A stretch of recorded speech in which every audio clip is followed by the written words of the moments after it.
everybody. If you're watching this, please be sure to like the video, subscribe to the channel. I know that I still need to do Love During Lockup. I've had laryngitis this past week. I couldn't even talk for 2 days. Like, it was bad. I know you probably think I sound rough now, but I sounded much worse. Anyway, but there's been stuff on my mind, okay? And it's got me asking what the hell is going on more than usual. This past Wednesday, we celebrated Dr. Martin Luther King Jr.'s birthday, which is January 15th. And Monday is his official holiday that Coretta Scott King and so many other African Americans, well known and unknown, fought and pressured presidents, particularly Reagan, to make this an official holiday because they did not want to. The same way we got Stevie Wonder writing the black version of Happy Birthday that was written for Martin Luther King Jr. Okay, and now we're going to have the the inauguration of a president on Martin Luther King Jr.'s holiday who represents the exact opposite and represents everything that he stood against. And once again, I will suggest to you all to please stop putting Martin Luther King in this small box of the I Have a Dream speech, and he was so complicit. No, he was not. He was not murdered for no reason. The CIA did not come in after he was shot to make sure he was dead in the hospital because he was not a threat. This is the same person who said the three evils of America is capitalism, racism, and militarism. And all of those things Donald Trump believes in and stands for and is appointing people to help promote them. Okay? That being said, for somebody who's so rah-rah, somebody who is so hyper-masculine, women shouldn't have the right to abortion, men this, Pete Hegseth, how many push-ups did you do? They asked him that kind of shit in a real serious Senate confirmation hearing. You want to know why? Because those senators are not serious. They're all just a bunch of kiss-ass extremists. Anyway, Michelle Obama, shout out to you, girl. Shout out to you for choosing not to show up to the inauguration. Good for you. Thank you for being in solidarity with the 92%, whether that was your intention or not. You may just be tired of the bullshit. And for that, I'm here for it. And I'm glad you're not going. Not only that, I'm glad you ain't done nothing public to explain. Don't explain. Help me, Nina Simone. Don't explain. Okay? Let your giggly ass, punk ass husband Barack chilling and laughing with Donald Trump. Let him come up with an explanation. Let the press ask him. Anyway, Trump, and I don't go ahead and relax yourself with all this smoke. And it's not everybody. I'm just talking about the people who had an issue with it. Fox News. And y'all know that is the most watched network in this country. And has been consistently for years. That should scare you. Anyway, Trump, who was voted out, did not show up to Joe Biden's inauguration. Okay? Now, George Bush came and sat through Barack Obama's and Donald Trump's, despite how he felt. Joe Biden sat through his as the former vice president. They did not do that. Not only did he not show up because he was being a bitch and claiming that the election was stolen as opposed to the fact that he lost it, okay, caused an insurrection with all them crazy poor white trash people and a few black people, and that black person got the most time, and refused to demonstrate an ounce of courtesy. Trump was that person. So any smoke you got for Kamala, how dare you? All she was not Kamala, Michelle Obama. I don't mean to dismiss it like all she was the first lady, but that is not a official position that determines where bombs are dropped, rights laws miss me, okay? Because the 92%, even though we minding our business, I will come out of that. Because the bottom line is we can't mind our business. We still live in this country. But I will come out of my cocoon early, okay, to pounce on y'all, whether I agree with Michelle Obama's everything or not. That ain't the point. That ain't the point. I'm here for black womanhood. So shout out to Kamala for refusing to do the courtesy tour for J.D. Vance. You want to know why? Because black women have been taught in so many ways specifically to always, hey, deal with it. I mean, I know they did that, but that's okay. I'm still going to do the right thing. And by and large, I don't think that's a bad value. I think it becomes an issue when other people are used to mistreating us, abusing us, ignoring us, talking down to us, talking against us, lying on us, and then we still feel that need to do that.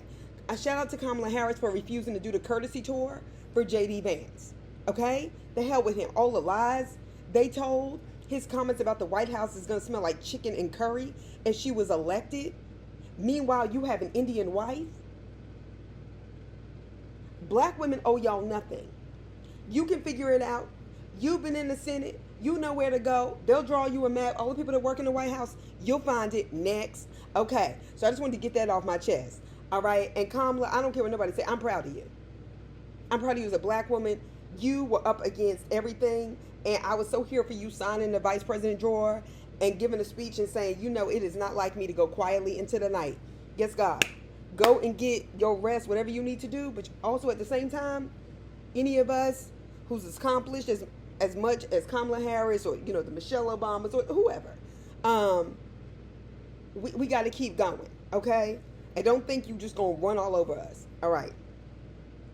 Now moving on to something that I've seen more people bring attention to this past week, but any of y'all who watch me, although, you know, like my Love and Marriage Huntsville videos and stuff like that get much more attention than my political ones, the case of the murder of Naziah Harris. Y'all know I was covering that a while ago, and I brought it up, and as more things have come out this past week, I want to shout out the judge Aaliyah Sabri, an African-American woman. She looks to me relatively young. I don't know how old she is, but she handled this pre-trial, determining that this case needs to go up and it needs to be tried because she has every reason to believe that Jarvis Butts, a man 41 years old, he may be 42 at this point, murdered this little girl that he had been sexually abusing and molesting at least since 2022, before her death in 2024 when she was 13. Which means he had been doing this to her since she was 11. Legally, she was under the guardianship of her grandmother.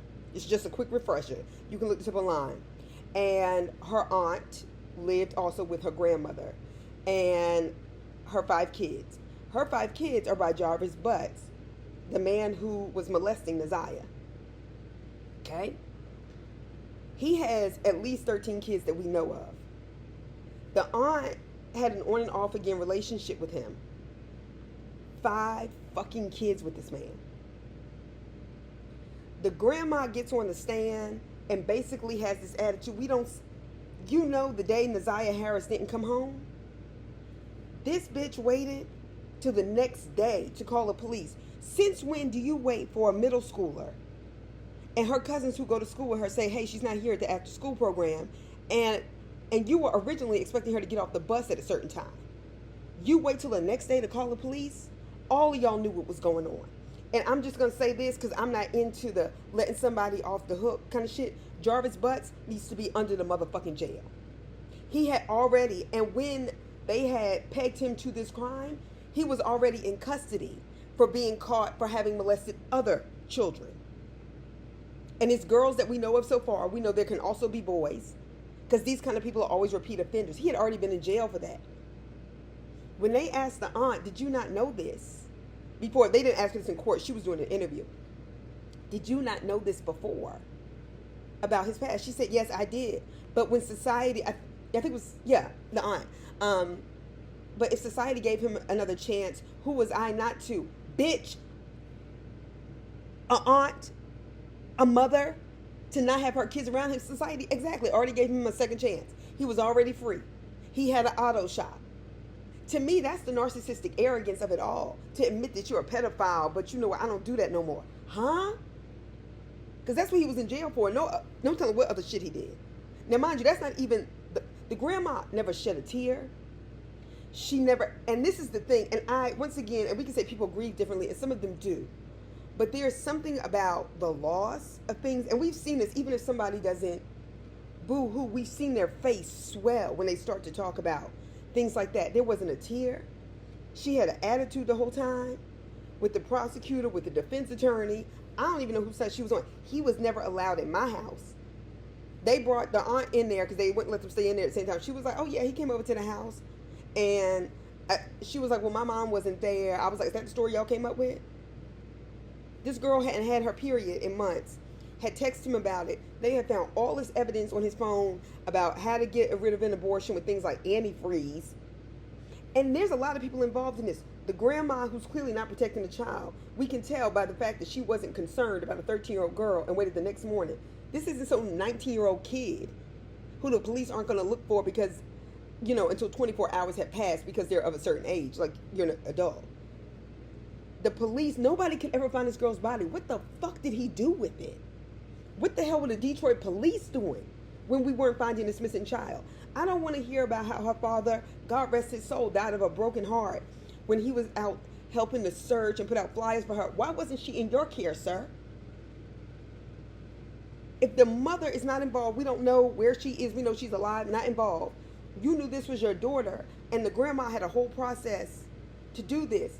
And like the judge said, and I want y'all to go, even if that's the only part y'all look at, not the clip, but what she actually had to say. And she was like, honestly, Jarvis Butts, I thought you may have been mentally impaired. Originally. Maybe you had the mind of a 10-year-old. You've been sitting here this whole time with this mask on your face with your head down. Now, mind you, they showed the video, because I was watching the court case. They showed the video of when he got brought into custody. And he's basically laughing, telling the police how he has a fiance, a girlfriend, kid, like laughing about it. And then all of a sudden he's in court and acting like, it was a fucking mess. It's sad. It's sad because everybody failed this girl. CPS, who the cousin claims she called, and I'm not fully on her side either, because I'm wondering how all of these adults knew and nobody came and snatched that girl. And the cousin was like, I had moved away, this wouldn't have happened. This had been happening for 2 years though. And the judge pointed out, a Judge Aaliyah Sabri, she was like, first of all, it's hard for me to believe that the grandma who was sitting here, who didn't even shed a tear, sat here. The aunt who has 5 kids, both of them, the grandma and the aunt, who are mothers, who have had children, I don't believe that they didn't recognize that a 13-year-old girl was pregnant. Women who have children would have known, and she had missed periods. And this child's supposed to be under their supervision. Y'all knew, y'all didn't care. And the grandma up there just kind of acting like, I never wanted him around. Bitch, you was getting something from him. This man fixed cars, sometimes he fixed cars. Let me tell you, the person who did the most in court, and I don't mean the most in a bad way, Jarvis Butt's sister had to get up there and testify. And she talked about how she was at the shop that day and had seen a little girl. And she said, I did not recognize her as one of my nieces or nephews. She said, and they were like, well, do you know how many kids your brother has? And she was like, a lot. She said, I don't know how many. Last I checked, 13. And she was saying, but that did look like the little girl. And they were like, would you know? And in between approaches to the bench, sometimes the lawyer would go approach the bench with the judge. And this woman was literally leaning over just trying to wipe her face. Mind you, this is not... First of all, Naziah Harris was never his niece. He told other people this. He didn't tell his sister this. And she was like, I had just gone to the shop to fix my car. We're not that close. But he didn't charge me for my car or whatever. And she said, so I happened to be around and saw her when I was going to the bathroom. And she said it wasn't a kid I recognized, but he never even called her his niece. But he would tell everybody else that. I'm sure because his sister would have known. And you could tell she was so hurt. But what it took for that woman to have to come up there, admit that, she does think her brother killed this little girl and would have been molesting him. And she brought up how she started putting things together with the news. When she had seen that little girl, didn't really recognize it, but whatever. That day at the shop, because she, worked at the shop, but there was like another kid with her or whatever. And she was so overwhelmed. And the number of people around that failed this girl. Jarvis Butts deserves to go to jail, but I think a lot of them, the fiance, the grandma, because they were all in on this. The school who didn't think to call the police either. Like, all of this stuff was going on. He grabs her from the bus stop, all of this stuff. And nobody asked any questions. That's sad. And it's sad because it happens to our black girls. This girl, it's almost like she didn't have a chance. And it's really sad. And we need to stay on this because people need to know their consequences. I'm not into this defending black men. Black men get a hard time in the incarceration. They do. They do. That's true. White people can commit the same crimes and nothing happens to them. But this is the issue. Or they don't get as much time. we have got to reorganize this thinking from the 1960s that we were taught, never tear a black man down, this, that, and the other. And then, our mothers taught us this, but it came at great expense to black women. This girl was already being traumatized, molested, abused, had him saved in her phone as babe for life. And then the other baby mama has to testify because she had let him borrow his car, and her small son was back there playing with this girl's glasses. She said, but they were little kids' glasses. And she said, why do you have those on your face? And she kind of just took them from him. And she said Jarvis snatched them out of her hand and said, oh, those are my son's glasses. They were the same glasses Naziah had on. And so we need to make sure we're keeping up with this, and not just saying, justice for Naziah Harris, but also in our day-to-days, how we're treating young black girls we come into contact with, correcting them when necessary, protecting them, recognizing things, because there's something to learn from all of this, even after the perpetrator is put away, hopefully. Lastly, Capital One. Y'all owe me money. Okay? I didn't even know y'all owe me money until I saw it on the news. Y'all didn't have decency to send out a courtesy email. Nothing. I wouldn't have even paid my bill this month if I would have known. Don't tell us you're experiencing issues with the direct deposit you owe us. You didn't have any problem taking that payment I gave you. Okay? Y'all stuff, and that was this week, y'all stuff was running through real well. Y'all ain't got it. You want to know why? Because the truth is, Capital One can't pay all this stuff out experiencing problems. Bullshit. Because the truth is they charge those interest rates way too high anyway. And corporate greed, they get it, they pay themselves. And then the public narrative that people believe, which is why they vote against their own interests, is that Americans waste money. You can be wealthy if you just do this, that, and the other. And not just black people, all of America is told that. And it's about individual fiscal responsibility. If only you didn't buy that latte. If only you didn't, shit like that. And if you're in debt, it's your fault, so on and so forth. But banks get the biggest bailouts. They know that. They know the government will bail them out. The gag is that actually, excuse me, what credit card companies and corporations do, they're the ones who overspend. And they con you into believing you're getting something. Okay, credit. You need an emergency. I had to move some time ago. So on and so forth. Or you get, percentage back because you went to a restaurant, whatever. Why do y'all think airlines are legally allowed to oversell tickets, knowing there's not enough seats? That should be common sense and not allowed. And then hand you money for the inconvenience of staying if you volunteer a while, because somebody else has already paid for that stay, essentially because they were overpriced when they bought a ticket that they may or may not get to actually sit in the seat and go.